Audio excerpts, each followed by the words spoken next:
this because Why? it's something that everyone aspires. So today we're going to be discussing product development and its role in helping you and your business to become very wealthy. First off, can you define what product development is? Well, like the name implies, it's simply developing a product, right? And so that product could be a physical product, it could be a soft product. When I say soft product, it could be a digital product, right? I know a young lady in Lagos who's making 6 figures in dollars, right? Selling her courses online, right? And so these are called digital products. So she develops digital products in the form of trainings and educational materials, and then she will post them online. And people globally will buy this product, and she makes 6 figures. I mean 6 figures in dollars, living in Lagos. This young girl travels all around the world because that kind of person, what embassy is going to tell her no? So she goes everywhere. So soft products can be trainings, they can be videos, they can be softwares, they can be websites, And in terms of physical products, they could be commodities, cosmetics, edible products, and any of those things, right? I want to give a little background, to this topic today and why I decided to take this topic today. You see, I guess this started with the generation of our fathers, Our fathers went to school, went to university. At the time, say 50, 60 years ago, right? Nigeria's population was less than half what it is today, so we didn't have a lot of population, right? Mm-hmm. And so there were a few people that had university degrees. And so when you went to school and came out with a university degree, there was a car waiting for you, there was a flat waiting for you, a Peugeot car. Peugeots were very big luxurious cars at the time, was waiting for you. And so from their educational careers, it translated automatically to work, right? And so their generation perceived that a good education and a certificate led up to a good life, a comfortable life, right? And so what their generation thought the next generation's coming is work hard, go to school, get a degree. If you want to make something meaningful out of your life, you have to get a degree and all of that. While all that was good, it sent a wrong message to younger generations coming up about university degrees and certificates, right? And so that's why on the Human Development Index, what we call the HDI, which is a composite measure of life expectancy, education, and a whole lot of other things, Nigeria is ranking about 160 something out of 170 or 180 countries, right? And so this is to say that even though we have thousands of universities and millions of graduates every year, Nigerians are coming out with 0 skills. And this is simply why Nigerians are not as productive as they should be. Now, this is to say that probably that idea that our fathers had made young students go to school and chase after certificates and not skills, right? And so that's why sex for marks will never go away from Nigerian universities. That's why some young folks join powerful cult groups so that they can come out with a high CGPA. That's why a lot of people belong to different organizations where they sought lecturers just to get good grades. But after all is said and done, you come out with a certificate. The question is, do you have a skill that you should have acquired the last 4, 5, 6, 7 years in the university? And the case is always no, right? And that's a very bad thing for Nigeria's economy, Nigeria professional life, right? Mm-hmm. So having said that, I want to say that gave the impression that the only way you can do well is to find a job. You come out first of all, go to school, come out, get a job. Yes. If you can't get a job, find some money and open a shop, right? Yeah. This has been inbuilt in many Nigerian minds, right? And I want to correct that today. That the only way you can make a living is not just by coming out of university and finding a job, because there are no jobs anywhere. The other way to think about is set up a shop. These are not the only ways, right? Product development is a good way for you to make a living. You don't necessarily have to have an office. Okay, so how can someone go about that if you want to make a living with products? You have to decide what kind of product you want to provide. But I want to say this. Some of the richest people in the world today, for example, Jeff Bezos, the owner of Amazon. Amazon, yeah. Started an online bookstore. That's how he started, an online bookstore. Something nobody ever did. So he started selling books online. When he was looking for money to do this project, a lot of people told him, "You're crazy. It's not going to work. Nobody has ever done this before." And he was like, "I have the vision. I know how I'm going to make it work. I'm going to sell books online." And he started. Eventually, when that did very well, he started adding other products. And today, he has an online store that almost does not have a physical office anywhere. Of course, they have a physical office and they have an Amazon fulfillment center. But what I mean is that they don't have a store where you can walk in and pay for commodities, right? Mm-hmm. They developed an idea into a multi-trillion dollar business. Facebook, Mark Zuckerberg, started an online, social media platform. Never been done before. Right? So he took essentially what we used to call a pen pal, and turned it into a very creative, innovative idea that has made him billions today. So what I'm trying to say is that product development affords you the opportunity to make a lot of money. You don't necessarily have to open an office. You don't necessarily have to it's something you can do from your comfort zone. That's right. So if you decide that the product I'm going to develop is a digital product, then you must acquire digital skills. Right? If you don't already have digital skills, you must go acquire digital skills. For example, you can decide, okay, there's a problem in the society with people reaching doctors. Okay, so I'm going to set up an app where I'm going to register all the doctors in Nigeria.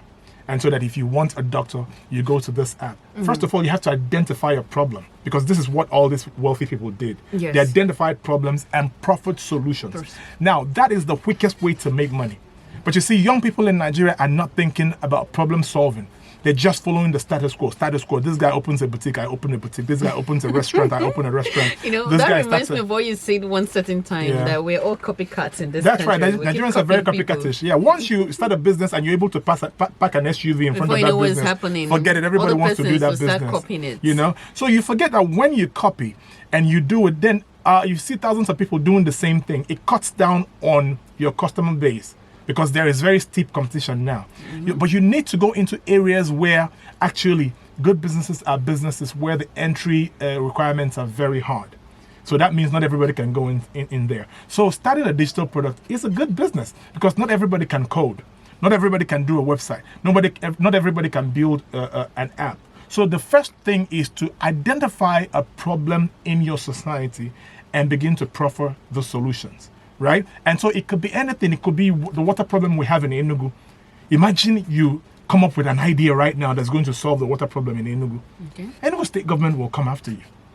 United Nations will come after you. There are different organizations that will give you money, to support that project, right? And now you look at the other problems in the society. For example, now the educational system, young folks are not doing very well in school, and then you decide you're going to start an app where you're going to do after school lessons. It's a problem in society. Kids are not getting good education. And then you decide that this app is going to be where they're going to come and they're going to have extra after school educational activities. Make it fun, use animation and all of that. And then their parents pay a monthly fee, to come to this app, for their children to come to this app and learn.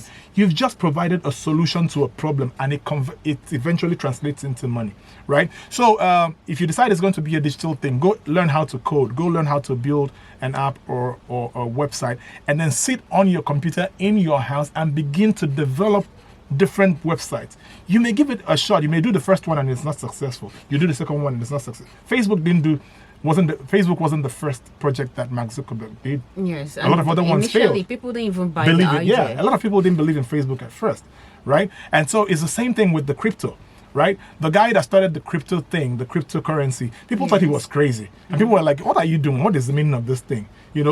I know a guy that bought 10,000, that had 10,000 crypto coins and sold it for a pack of pizza. I heard that story then. Because he didn't believe in it, and he's like, why did I even buy? Why did I even put money in this thing? Yes. Anyway, no matter what I bought it, I just better exchange it for how do you call it? For pizza. And he exchanged it for pizza. Today, that 10,000 cryptos is worth millions of dollars. Because crypto at some point sold for $50,000 a coin. Right? So what I'm trying to say in essence is that we must begin to reorientate our mind. The major challenge we have in this part of the world is our mind. The only thing that holds us back is the mind, right? I want to give you a little illustration before I continue. In the Wild West in America, they used to use horses, right? Yes. And so somebody discovered that you tie your horse to a stake sometime for so long. Right from that, when the horse was young, every time you put a bridle on its neck and you put a rope and you tie it to a stake, right?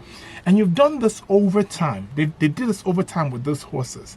It came to a point where you take the rope and you actually drop it by a stake, and this horse will stand there and not move, thinking it's actually tied to a stake, because all its life it was tied, right? So that's what happened to many young Nigerians, not just young Nigerians. We have been conditioned to find a job, find money and set up a business. And so nobody is actually thinking creatively. Are there other ways, right? Now, about 23 years ago, when I traveled out of this country, I first settled on a Portuguese island, Santiago Island, and I couldn't speak Portuguese. Now I speak Portuguese very well. At that time, I couldn't speak Portuguese, so I couldn't get a job, right?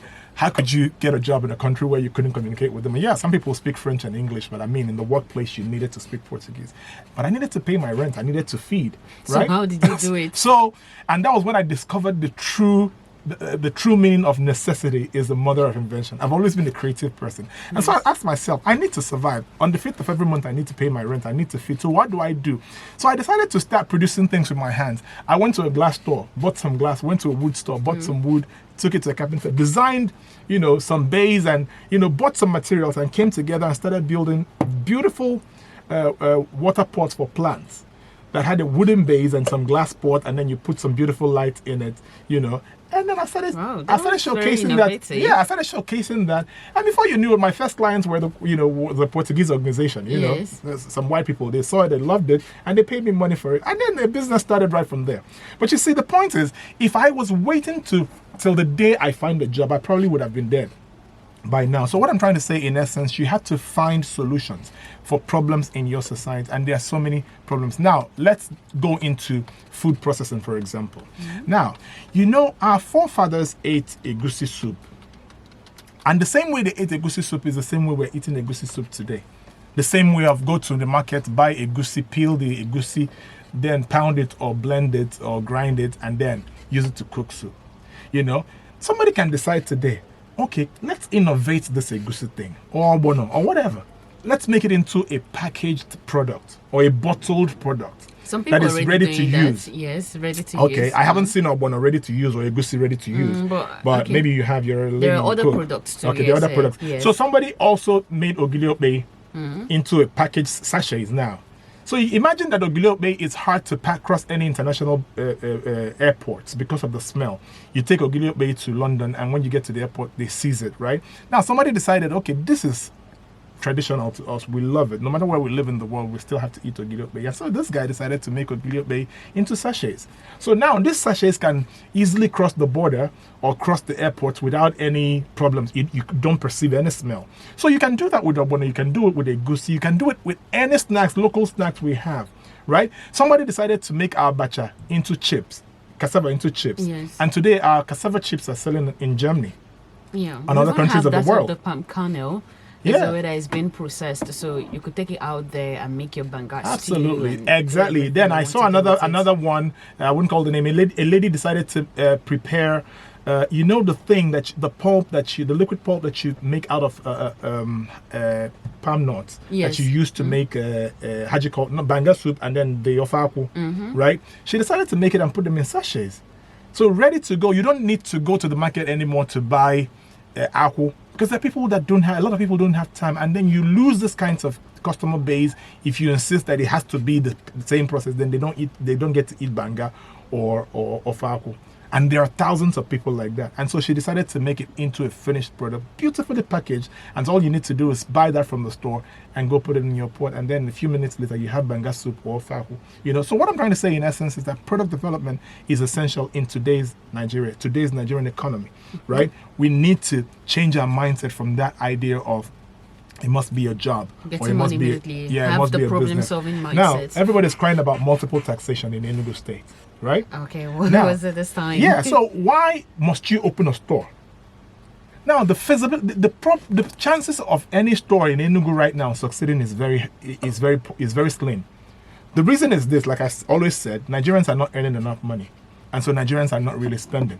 And so because they're not spending, the stores that are open are shutting down. So So why do the you need to purchasing go? power is affected. It's affected. Yes, it's affected, and it's affecting the stores and the businesses. So why open another store? And so what you can simply do is that service that you have, put it in your house where you live. Create one room or a small space in your house and set up an online store. You can set up a website where you sell your food. You fry buns, you fry donuts, you fry any. Why do you necessarily have to open a store where someone will have to come and collect their own?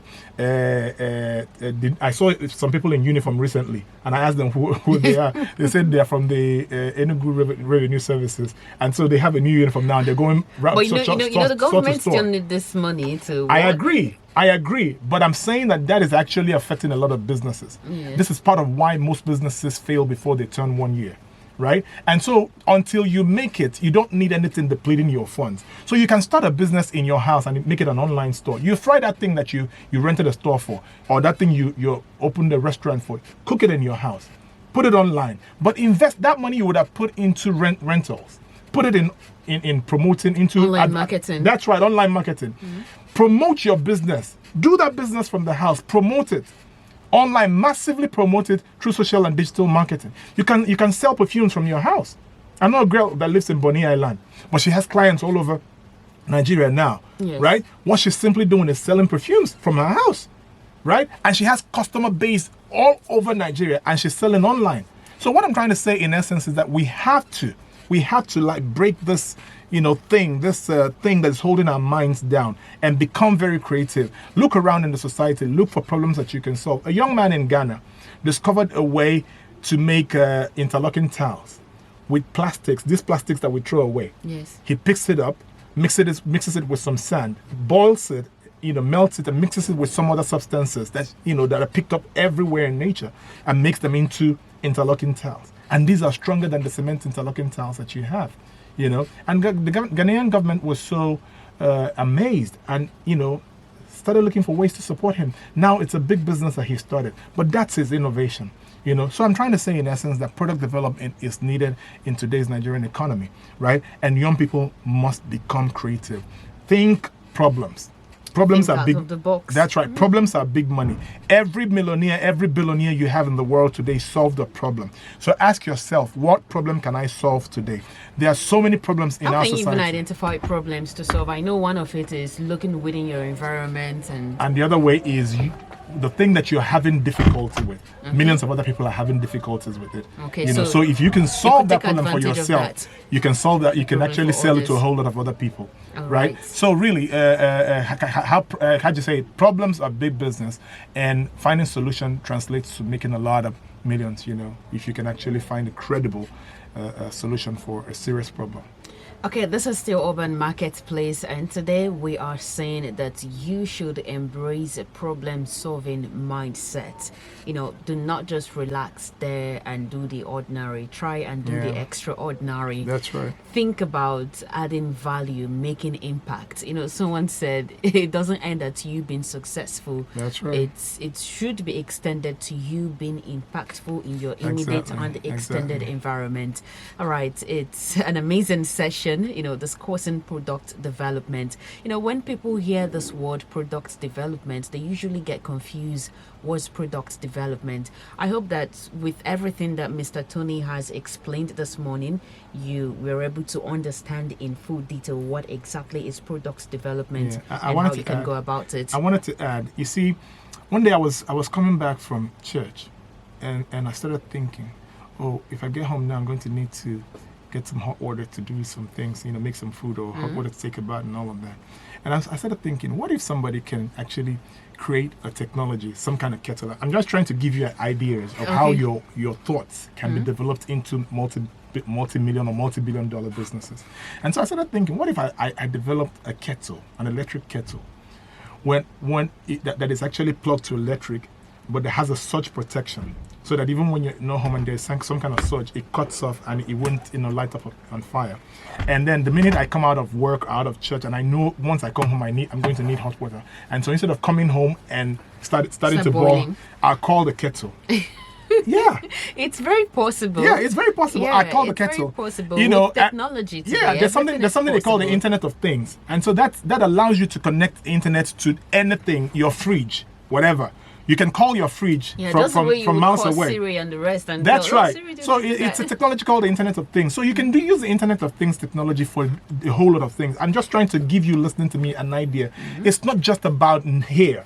You can Yes. develop a product and, you know, develop the prototype, send it to China. They'll mass produce it. And the beautiful thing is that if you come up with a great idea and you don't have money to scale it, you can actually take it to a manufacturer who manufactures it, but the right of the product is in your name. You can register the trademark, register the how do you call it, patent on that product.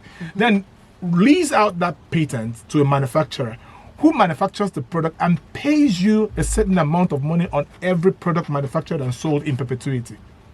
Can you imagine that you came up with a product like that, and then you perfect the plan, you perfect the the product plan and give it to a manufacturer? You can just sit in your house and earn money in perpetuity. So think about it, you that is listening to me right now. Don't limit yourself. Don't say, oh, in Nigeria we don't have that technology. You don't have that technology to manufacture it, but you can come up with a people plan. producing car, Exactly. aeroplane, Exactly. machines. Do you know that different this things. polyphonic ringtone that led to the beautiful ringtones we have? Remember those days of early mobile phones? Yes. The ringtones were terrible. Yes. Do you know that the person that came up with this beautiful ringtones was a Nigerian living in London? Yeah. And so the world is blessed with polyphonic ringtones and beautiful ringtones today because a Nigerian created it.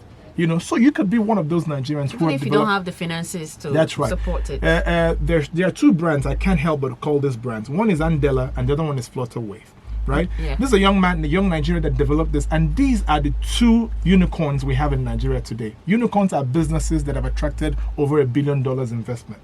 Can you imagine that a Nigerian like you and I sat down and developed a product, and why people invested billions of dollars in this business? And this young man today is a multi-millionaire.